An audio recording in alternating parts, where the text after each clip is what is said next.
মসুরের ডাল দিয়ে পাট শাক ভাজির অসাধারণ একটা রেসিপি। কখনো কি এভাবে খেয়েছেন? নিশ্চয় কখনো খাননি। হ্যালো এভরিওয়ান, আসসালামু আলাইকুম। আজকে আমি আপনাদেরকে ভীষণ মজার মসুরের ডাল দিয়ে একদমই ইউনিকভাবে পাট শাক ভাজির রেসিপি করে দেখাবো। মসুরের ডাল দিয়ে এভাবে আপনারা একবার এই পাট শাকটা ভাজি করে দেখবেন। এই পাট শাক ভাজি দিয়েই এক প্লেট ভাত নিমিষেই খাওয়া হয়ে যাবে। এভাবে পাট শাক ভাজিটা থাকলে গরম ভাতের সাথে আর কোনো কিছুরই দরকার হবে না। আশা করছি আমার আজকের এই সম্পূর্ণ নতুন রেসিপিটা আপনাদের সবার কাছে বেশ ভালো লাগবে। ভালো লাগলে কিন্তু ভিডিওতে অবশ্যই একটা লাইক দিয়ে দিবেন। তবে চলুন এবার তাহলে রেসিপিটা শুরু করি। এখানে আমি এক আটি পরিমাণ পাট শাককে আগেই ভালোভাবে কেটে নিয়ে তারপর পানির সাহায্যে ভালোভাবে ধুয়ে পরিষ্কার করে নিয়েছি। এই শাকগুলোকে আমি একটু বড় বড় টুকরো করেই কেটে নিয়েছি। একটা শাককে আমি 3 থেকে 4 ইঞ্চি লম্বা করেই কেটে নিয়েছি। এখানে আমি এক মুঠ পরিমাণ মসুরের ডালকে পানি দিয়ে 15 মিনিট ভিজিয়ে রেখেছিলাম। 15 মিনিট পরে আমি ডালগুলোকে ভালোভাবে পানির সাহায্যে ধুয়ে নিয়ে তারপর এরকম একটা বাটির মধ্যে নিয়ে নিয়েছি। এখন আমি পাট শাকটা ভাজি করতে চলে আসলাম চুলায় একটা প্যান বসিয়ে দিয়ে এই প্যানের মধ্যে আমি দিয়ে দিচ্ছি 4টি শুকনো মরিচ।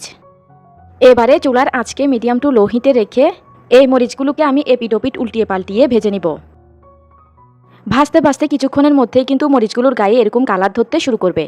যখন মরিচগুলো দুনো পাশ এরকম কালার ধরে যাবে তখন বুঝে নিতে হবে যে মরিচগুলো ভেজে নেওয়া হয়ে গিয়েছে। তো আমার মরিচগুলো ভেজে নেওয়া হয়ে গিয়েছে। এবার আমি এই মরিচগুলোকে প্যান থেকে একটা বাটিতে তুলে নিচ্ছি। এবারে আমি ওই সেম প্যানের মধ্যে দিয়ে দিব আগে থেকে কেটে রাখা এবং ধুয়ে রাখা সবগুলো পাট শাক। এবারে এই শাকের মধ্যে আমি দিয়ে দিব 1 চা চামচ বা স্বাদ অনুযায়ী লবণ। এবারে একটা স্প্যাচুলার সাহায্যে হালকাভাবে একটু নেড়েচেড়ে দিচ্ছি।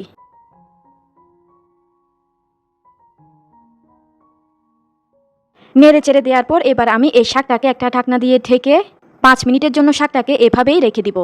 আর চুলার আঁচটাকে রাখবো এ পর্যায়ে মিডিয়াম হিটে। এ পর্যায়ে ঢেকে দিলে শাকটা কিন্তু খুব দ্রুত সিদ্ধ হয়ে যাবে। তো শাকটা সিদ্ধ হতে থাক, এর ফাঁকে আমি আগে থেকে যে মরিচগুলো ভেজে রেখেছিলাম সেই মরিচের মধ্যে সামান্য একটু লবণ দিয়ে মরিচগুলোকে হাতের সাহায্যে এভাবে চটকে গুঁড়ো করে নিচ্ছি। তো এখন কিন্তু আমি মরিচটাকে হাতের সাহায্যে এভাবে চটকে গুঁড়ো করে নিয়েছি। এখন আমি ফিরে এলাম 5 থেকে 6 মিনিট পর। এ পর্যায়ে কিন্তু দেখতেই পাচ্ছেন শাকটা কিন্তু 70% মতো সিদ্ধ হয়ে গিয়েছে। এবারে আমি শাকটাকে ভালোভাবে নেড়েচেড়ে দিয়ে আবারও ঢাকনা দিয়ে ঢেকে শাকটাকে আমি আরও 5 মিনিট জাল করে নিব, যেন এই শাকটা পুরোপুরি সিদ্ধ হয়ে যায়।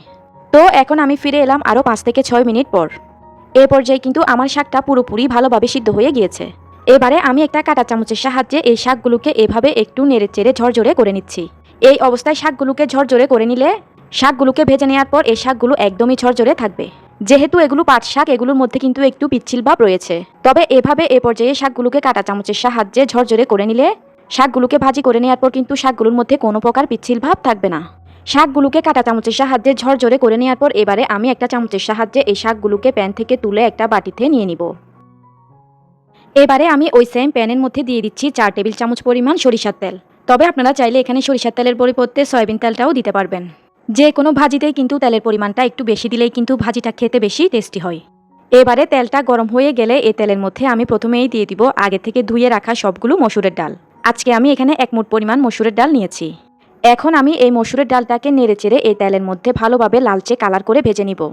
ডালগুলোকে এমনভাবে এই তেলের মধ্যে ভেজে নিতে হবে যেন ডালগুলো ভেজে নেওয়ার পর একেবারে লালচে কালার হয়ে যায়। তো কিছুক্ষণ ডালগুলোকে তেলের মধ্যে ভেজে নেওয়ার পর কিন্তু ডালগুলোর কালার এরকম লালচে হয়ে গিয়েছে। এবারে আমি এই তেলের মধ্যে দিয়ে দিব 4 থেকে 5 কোয়া রসুন কুচি। এবারে দিয়ে দিব 2টা মাঝারি সাইজের পেঁয়াজ কুচি। এই ভাজিটার মধ্যে পেঁয়াজ আর রসুনের পরিমাণটা একটু বেশি দিলেই কিন্তু ভাজিটা খেতে বেশি মজার হয়। এখন দিয়ে দিব 3টা কাঁচামরিচ ফালি। এবারে স্প্যাচুলার সাহায্যে অনবরত নেড়েচেড়ে এই সব কিছুকে একেবারে লালচে কালার করে ভেজে নিব। অর্থাৎ পেঁয়াজ কুচি আর রসুন কুচিকে একেবারে লালচে কালার করে ভেজে নিতে হবে। তো দেখতেই পাচ্ছেন এখন কিন্তু আমি পেঁয়াজ কুচি আর রসুন কুচিগুলোকে একেবারে বেরেস্তার কালার করেই ভেজে নিয়েছি। ঠিক এই লেভেলের করেই এগুলোকে ভেজে নিতে হবে। এবারে এখানে আমি দিয়ে দিব আগে থেকে সিদ্ধ করে রাখা সবগুলো পাট শাক। আগে থেকে যে শুকনো মরিচটা গুঁড়ো করে রেখেছিলাম সেখান থেকে অর্ধেকটা পরিমাণ মরিচের গুঁড়া আমি এখানে দিয়ে দিচ্ছি। এবার আমি চুলার আঁচটাকে লো হিটে করে দিয়ে এই শাকটাকে সব কিছুর সঙ্গে ভালোভাবে নেড়েচেড়ে মিশিয়ে নিব। ভিউয়ার্স, আমার এই রেসিপিটা যদি আপনাদের কাছে একটুও ভালো লেগে থাকে তাহলে কিন্তু এই ভিডিওতে অবশ্যই একটা এ পর্যায়ে লাইক দিয়ে দিবেন। এই ভিডিওটি অবশ্যই আপনাদের ফ্রেন্ডস অ্যান্ড ফ্যামিলির মাঝে বেশি বেশি শেয়ার করে দিবেন। আপনি যদি আমার চ্যানেলে নতুন হয়ে থাকেন তাহলে অবশ্যই আমার চ্যানেলটি সাবস্ক্রাইব করে পাশের বেল আইকনটি অন করে রাখবেন। এখন কিন্তু আর কোনো কিছুই অ্যাড করতে হবে না, শুধুমাত্র নেড়েচেড়ে শাকটাকে চুলা লো আঁচে ভালোভাবে ভাজি করে নিতে হবে।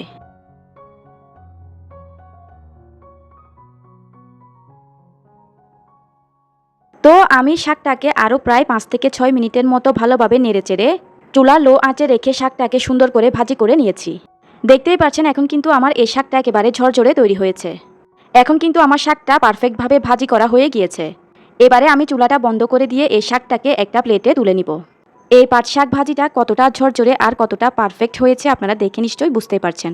তো ভিউয়ার্স, দেখতে তো পেলেন কত সহজেই কিন্তু তৈরি করে ফেললাম মসুরের ডাল দিয়ে অসম্ভব মজাদার পাট শাক ভাজি। আমার বাসায় তো এই পাট শাক ভাজিটা থাকলে আর অন্য কোনো কিছুরই দরকার হয় না। এই ভাজিটা ঠিক খেতে এতটাই মজার। পাট শাকের এই ভরপুর সিজনে আপনারা এভাবে একবার এই পাট শাক ভাজিটা করে আমাকে কমেন্টস করে জানাতে পারেন। এই সিজনে পাট শাকের এরকম একটা ভাজি থাকলে কিন্তু সবাই একেবারে আঙ্গুল চেটেপুটে ভাত খেয়ে নিবে।